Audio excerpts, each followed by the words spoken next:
Our next speaker is Laura Morselli. She's a senior HPC technology specialist in the high-performance computing department of the Italian Supercomputing Center. She's involved in several national and European projects exploiting AI and HPC to develop solutions for various sectors. Laura, Exactly. take it away. Thank you for the opportunity. It's a pleasure to present our work here, and also I bring a bit of a different perspective because what we are describing here are the challenges that we as a supercomputing center we are facing because of the changes of the typical projects that we see are running on our infrastructure. So we are not, our core activity is not of a research center, but we support the researchers in Italy and Europe to run the AI4Science models on our infrastructure. So just a few words to give the context about CINECA. CINECA is the Italian supercomputing center, but not only. As members, we have Ministry of University and Research, and also all the public Italian universities. We are spread among the Italian territories. Our main location is in Bologna, where we have also our most powerful data center. And as core activities, as I said, we have high-performance computing, so we host supercomputers since more than 50 years. But we also develop applications and services for the Ministry of University and Research and for the universities, and we also have groups dedicated to technological transfer. So I think all of you are aware that we are hosting Leonardo. Leonardo is actually since November 2022 still in the top 10, which is pretty incredible and also a clear evidence of the change in the trends that happened recently. Now we are still at number 10. And Leonardo has two partitions, a data-centric partition and a booster partition. And in the booster partition, we have 4 GPU per nodes, A100, which have 64 GB of memory each, and the nodes in the booster partition are almost 3,500. And I think it's especially because of this booster partition then that we saw a significant change in the typical project that run in Leonardo in the past 3 years. You can see there is also a storage of more than 110 petabytes that is divided in 2 tiers. One which is a capacity storage and one that is a fast tier storage, and this is especially useful when saving checkpoints, for example, during the pre-training of large-scale models. But Leonardo is not alone, so the 2 partitions of Leonardo are the ones on the right side, but now we have Lisa coming, which is the upgrade of Leonardo, so we will have 168 nodes accelerated with 8 GPU H100, and this partition will be fully dedicated to AI workloads. We are also adding a cloud system, which is called Gaia, that has 420 CPU nodes and 80 GPU nodes, and also a data lake that connects the Lisa module, the booster module with the Gaia cloud. So we are reaching a state of compute continuum where we can offer different type of infrastructure that, especially for AI workloads, is extremely useful for the users. But now I want to tell you how we saw the typical project of Leonardo changing in the past 3 years. So the resources of Leonardo are split. Leonardo is a co-funded supercomputer, so 50% of the funding comes from EuroHPC, and it means that the resources are managed by EuroHPC and 50% are managed by Italy, and the other funding part comes from the Ministry of University and Research. And till a few months ago, the calls were open only for academic researchers or for other research centers, but not for industrial users, for example. And we did an internal exercise of classifying the projects using actually an LLM, and we saw that we saw an increase of projects with AI from 2022 to 2024. And now they're almost 40% of the projects running on Leonardo on the Italian side. If we look at those projects and we see on which type of vertical domain they are mostly focused, this is a selection that the users can do when they apply for the resources. We see that the majority are AI for AI, so development of AI model itself.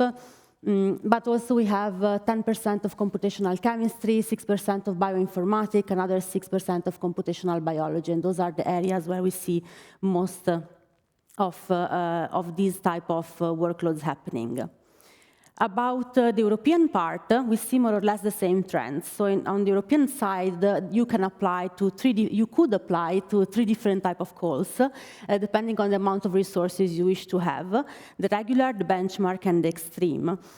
And the AI projects in the past year, 2024, happened to become even almost 50% for the benchmark calls, 30% for the regular call, and also another 33% of the extreme call. So we saw a really significant change. So much that EuroHPC opened a specific call just for AI and data-intensive workloads. And for those, we analyzed how many of those projects are about developing LLMs or multimodal models, and actually 80% of those are for those objectives. But what does this mean for us as a supercomputing facility, and we have the user support? Well, it means that basically our services and support to AI user had to shift dramatically, because the type of requests that we're receiving from the users were very different from the one of typical HPC users. Different requests, different challenges, and also very different expectations, sometimes in the timing that we need to answer to those requests. So we try to keep up as much as possible, and till last year, the services that we were offering, for example, were optimized the software stack on our infrastructure, ready to use environment, virtual environment for the user that they could just load and find automatically all the mostly commonly used libraries or optimized for our GPUs, for our infrastructure. We have nodes that are dedicated to data moving, and this is an extremely hard challenge that we are facing. I can tell you that we receive several requests per week telling us that the users need to move up to thousands terabytes of data. And when you have an allocation time on your machine, on our machine, that is 9 months, to transfer 1,000 terabytes, it might take a significant portion of that allocation. And so we also need to, in a way, facilitate that type of transfer. Of course, we are trying to develop as much internal experience as we can. So, for example, in my group, we decided to run the MLPerf benchmarks, training benchmarks, also to understand better what type of workloads the users were facing and what type of bottleneck and challenges were happening. And we also offer several courses to the ecosystem, also covering AI on HPC topics. And now we have to step up again, because it's just the beginning, because now, just in April, the Italia AI Factory project started. And this is, again, another major shift in what is happening. So we were awarded a project that covers a total of 420 million euros, of which 390 cover a new infrastructure, so an AI-optimized system that will come in the next year, and 30 million euros for developing an ecosystem of services to facilitate the development of AI models on our infrastructure. And you can see that we are a part of an ecosystem. For sure, you have heard about AI factories in this event very often.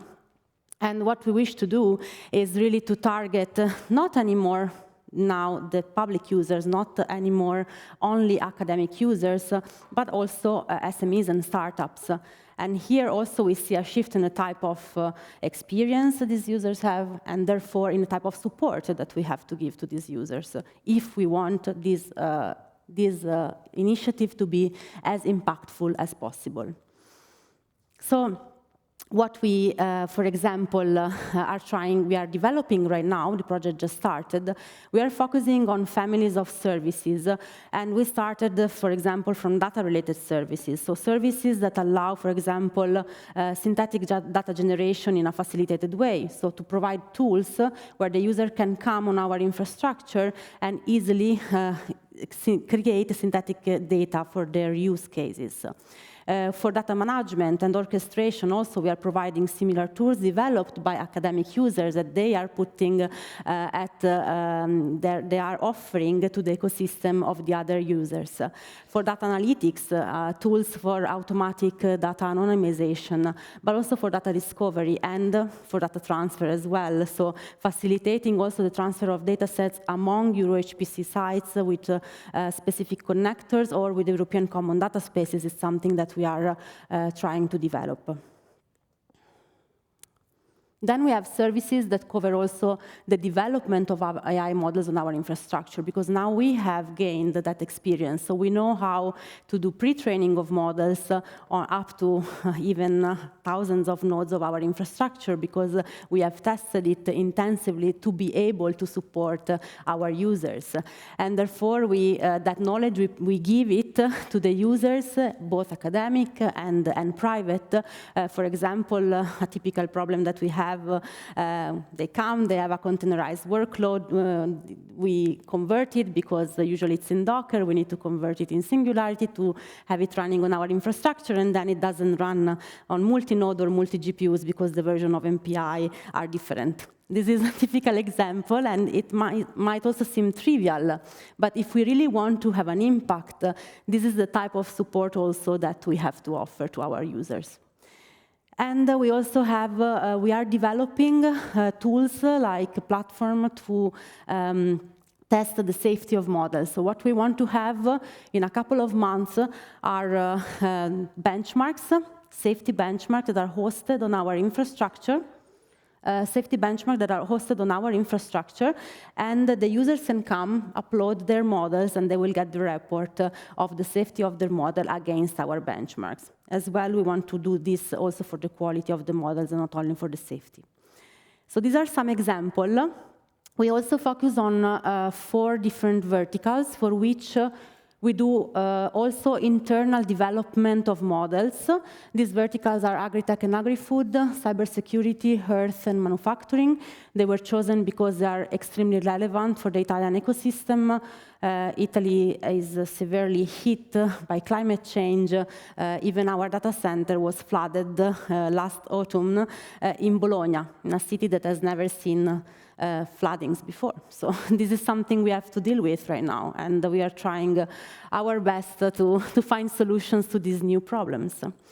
So I conclude, to fuel the discussion, what we need is really for HPC centers like us and AI communities to work together, because we cannot do everything alone, and especially we need the inputs of the AI communities. And we know very well that these communities did not overlap much in the past, and sometimes the overlap is also a bit challenging because not always we have the same expectations. HPC centers bring together, they have a backpack sometimes of practices that are a bit difficult to change, no? And now AI requires us to change very frequently.